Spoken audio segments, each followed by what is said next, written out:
আজকে দেখলাম ঠিক না ধন্যবাদ। যে কথা আগে বলছি এখনো বলতেছি, আমার বাবা ফসল সাহেব তার আবার চাচারা এখানে আছে, সবসময় খেলাধুলাকে উৎসাহিত করে। তারই পরিপ্রেক্ষিতে আমিও আজকে আসছি, এলাকার যে যুবক ভাইয়েরা আছে তাদের তারই পরিপ্রেক্ষিতে এত সুন্দর পরিবেশ, এত সুন্দর সুশৃঙ্খলভাবে আপনারা যে খেলা উপভোগ করতে সত্যি আমি অভিভূত। সামনের দিনে আপনারা যদি এই ধরনের খেলা আয়োজন করেন, ইনশাল্লাহ আপনারা আমাদের পরিবারকে আপনারা পাবেন।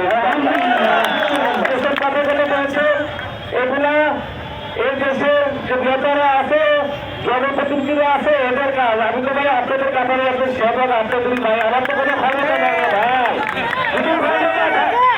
যদি ক্ষমতা থাকতো অনেক কিছু করে তারপরে আমি আপনাদের ভাই, আমি দায়িত্ব আরো যাবো না ইনশাল্লাহ। আমার আপনার আছে, তারপর আছে, সামনে নির্বাচন আছে।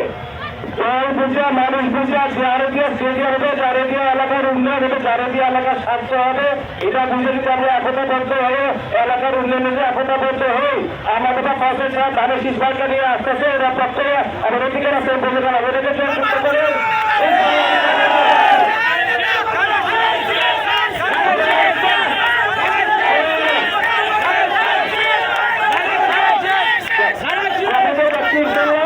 তাহলে আপনাদের সমস্যা যেটা আছে সেটা ইনশাল্লাহ আমি সরকার থেকে আপনাদের পক্ষ থেকে আমি ইনশাল্লাহ আদায় করার চেষ্টা করবো। এতটুকু আমার একটু কষ্ট হচ্ছে, কিন্তু তুমি কেমন করেছে খেলা দেখতে বলে ভালো হচ্ছে, দেখা যাক কি করা যায় ইনশাল্লাহ। ধন্যবাদ। আমাদের প্রধান আকর্ষণ আমাদের উপজেলা সদর সকল উপজেলার চেয়ারম্যান জনাব সৈয়দ মোহাম্মদ সাহেব সাহেবকে বক্তব্য প্রদান করেছেন সংক্ষিপ্ত। আর 30 সেকেন্ড খেলা হবে, খেলা হয়েছে,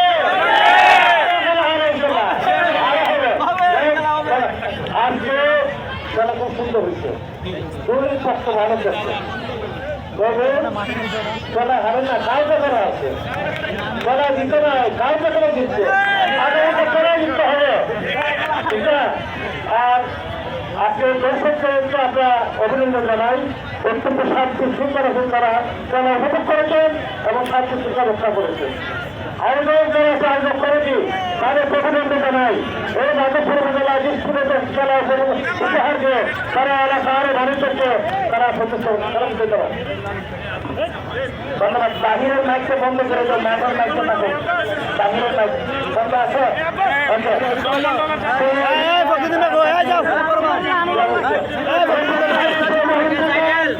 সবাই উঠে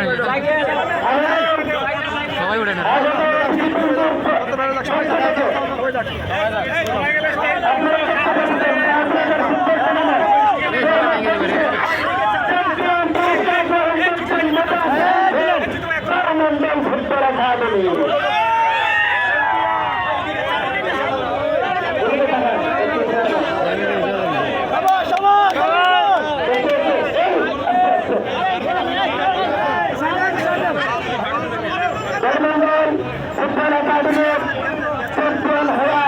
আমরা আয়োজন করেছি এবং আমাদের অতিথিবৃন্দ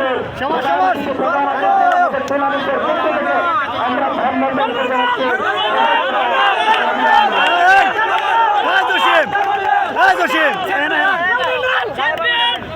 সবাইকে